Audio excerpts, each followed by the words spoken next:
हाँ जी sir, basically आपके पास यहाँ पर ये दिया हुआ है कि अगर आपका RHD और LHD अगर आपका खाली एग्जिस्ट भी कर देना, अगर आपका RHD और LHD अगर आपका खाली एग्जिस्ट भी कर देना, तब भी आपका जो फंक्शन है वो क्या हो जाएगा, कंटिन्यूस हो जाएगा। और वो कैसे होगा, वो ऐसे होगा कि RHD होता है आपका बेसिकली लिमिट एक्सटेंड से 0 plus F A plus F minus F A और बाई एच। तो ये नीचे वाला h तो 0 को जा रहा है, तो ऊपर वाले को भी 0 को जाना ही पड़ेगा। मतलब कि F A plus H minus F A basically आपका जो है वो आपका 0 को अप्रोच कर रहा है। मतलब कि एफ ए प्लस एच आपका बेसिकली जो है वो आपका बेसिकली एफ ए को अप्रोच कर रहा है। ये सही है। तो एफ ए जो है बेसिकली इसी को अप्रोच करना है। और आपका ये जो F of the A plus H है, ये आपका बेसिकली एफ ए, ये आपका बेसिकली तो एफ ए को ही अप्रोच कर रहा है। मतलब कि लिमिट आपका बेसिकली एफ ए ही है। मतलब कि लिमिट एक्सटेंड से 0 plus F A plus H बराबर आपके पास एफ ए ही है। वैसे ही आप जब यहाँ से लिखिएगा तो आपके पास आ जाएगा बेसिकली लिमिट एक्सटेंड से 0 plus F of A minus H बराबर भी आपके पास एफ ए ही है। तो यहाँ से आपके पास आ गया है बेसिकली RHL बराबर LHL बराबर आ गया है आपके पास एफ ए।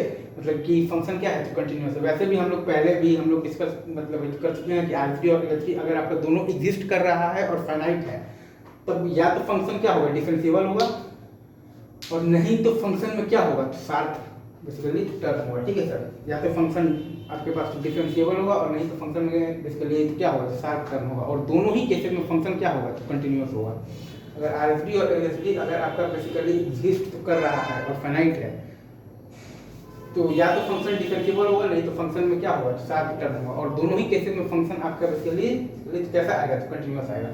अगेन आपका RHD लिमिट एक्सटेंड से 0 plus F A plus H minus F A और बाई एच आपका बेसिकली एग्जिस्ट कर रहा है, और h आपका नीचे वाला 0 को जा रहा है, तो ऊपर वाले को भी आपको 0 को जाना ही पड़ेगा। मतलब कि F A plus H minus F A भी आपका 0 को जा रहा है। मतलब कि एफ ए प्लस एच आपका बेसिकली एफ ए को जा रहा है। अगेन एफ ए वो पॉइंट है, इसी को अप्रोच करना है। और आपका ये जो एफ ऑफ डी जो आपके पास जो ए प्लस एच है, ये आपका बेसिकली तो एफ ए को ही अप्रोच बेसिकली कर भी रहा है। मतलब कि लिमिट आपका बेसिकली एफ ए ही है। मतलब कि आपके पास लिमिट एक्सटेंड से 0 plus F of A plus H बराबर एफ ए ही है। वैसे ही आप जब यहाँ से आप वही काम करेंगे तो आपके पास मतलब कि आगे लिमिट एक्सटेंड से 0 plus F of A minus H बराबर आपके पास एफ ए ही है। मतलब कि RHL बराबर LHL बराबर एफ ए है। मतलब कि फंक्शन क्या है, तो कंटिन्यूस है। वैसे भी अगर आपके पास RHD और LHD अगर आपका बेसिकली एग्जिस्ट कर रहा है, तो फंक्शन या तो आपका फंक्शन डिफरेंशिएबल होगा और नहीं तो फंक्शन में बेसिकली क्या होगा, शार्प टर्म होगा। और ये दोनों ही केसेस में फंक्शन आपका कैसा होगा, तो कंटिन्यूस होगा। As simple as that. Thank you very much.